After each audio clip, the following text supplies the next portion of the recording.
je suis né à Kenora, en Ontario, nord-ouest de Montréal. OK. Mon père était francophone catholique, ma mère était anglophone et anglicane.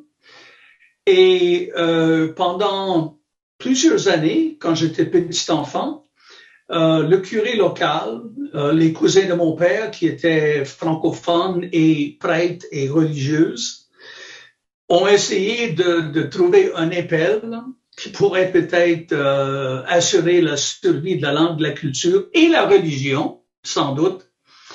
Donc, en 59, je suis arrivé à Grevelbourg comme étudiant en syntaxe en 9e année.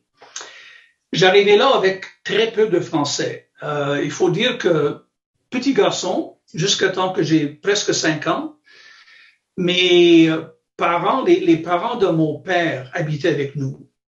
Elzéar et Elisabeth ne parlaient pas un mot d'anglais, pas un mot. Maman ne parlait pas français. Donc, pendant 4 ans, j'aime dire que je parlais franglais. OK. Je disais des choses telles, Mom, je m'en vais, I'm going dehors avec Pépère to work in the jardin.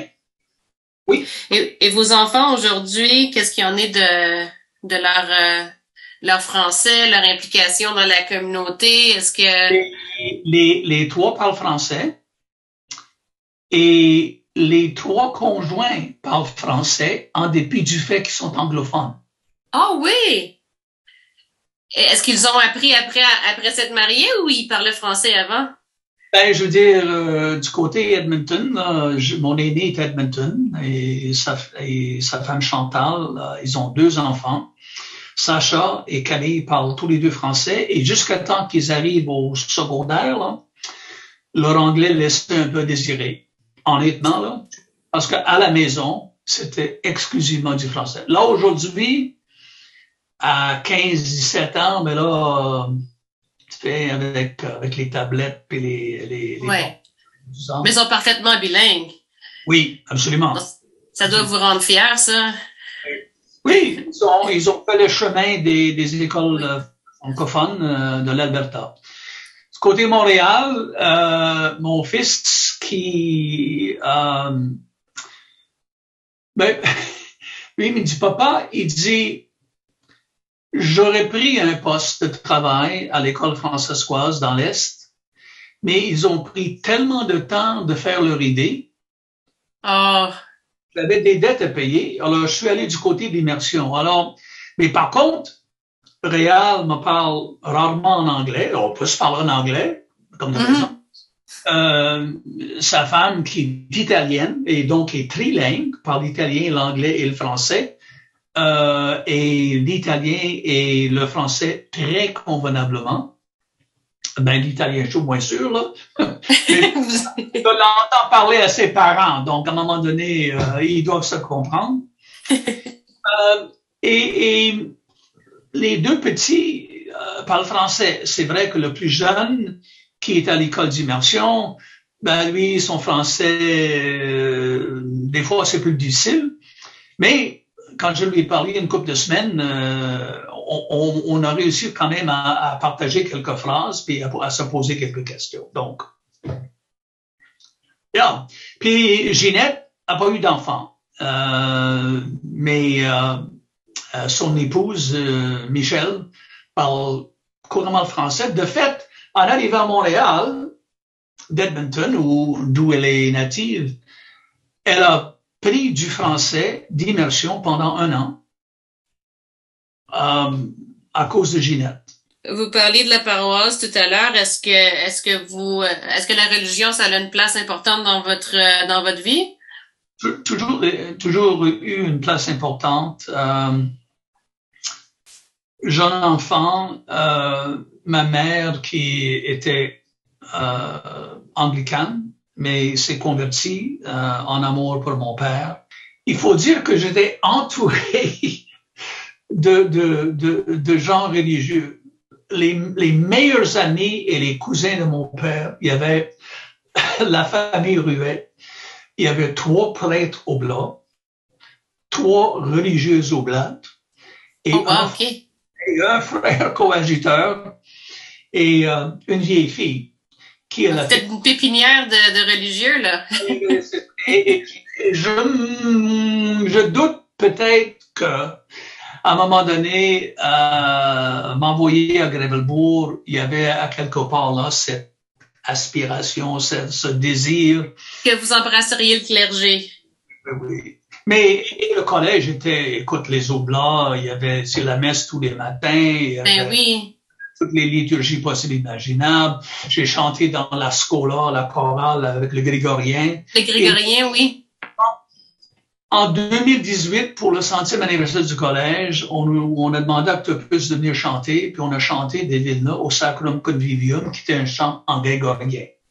Et tu sais, à Regina, par exemple, j'étais au conseil de pastoral paroissial, j'étais président du conseil. J'ai eu la réputation d'avoir chassé le curé.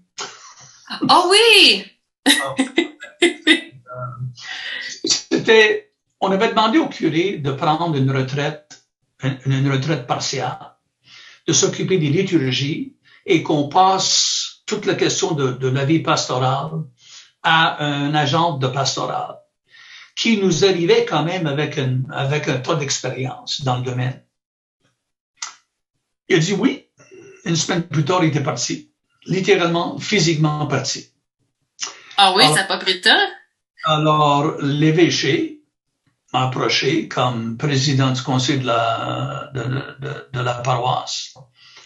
Il dit, écoute, nous aurons un curé pour vous dans une couple de semaines. Je dis, pas de problème. Je dis, à condition qu'il soit francophone.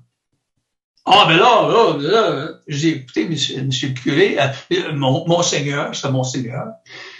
J'ai dit, c'est une paroisse francophone. Nous avons une charte linguistique et culturelle de Rome. Je peux vous le montrer. Ah, il dit pas la peine, on l'a. D'accord.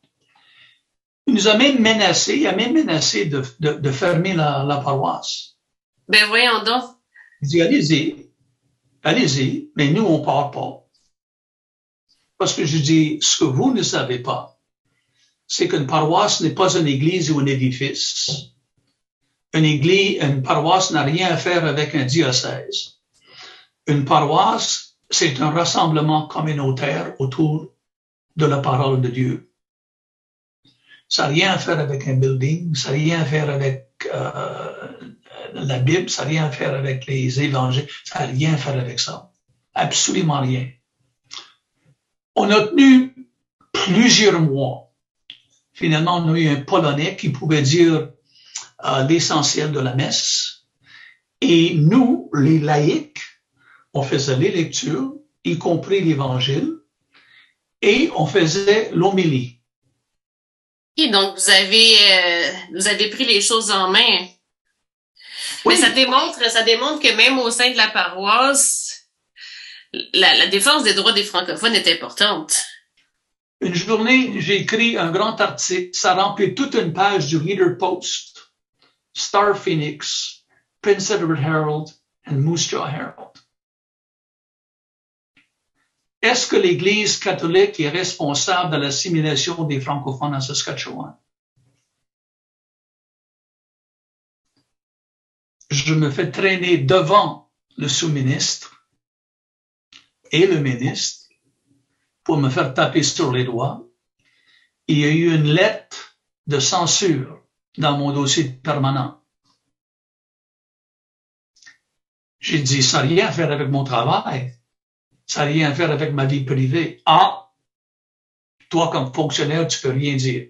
Vous avez pris une position politique publiquement, puis ils n'ont pas aimé ça. Et devine qui s'est plaint? Les Chevaliers de Colomb.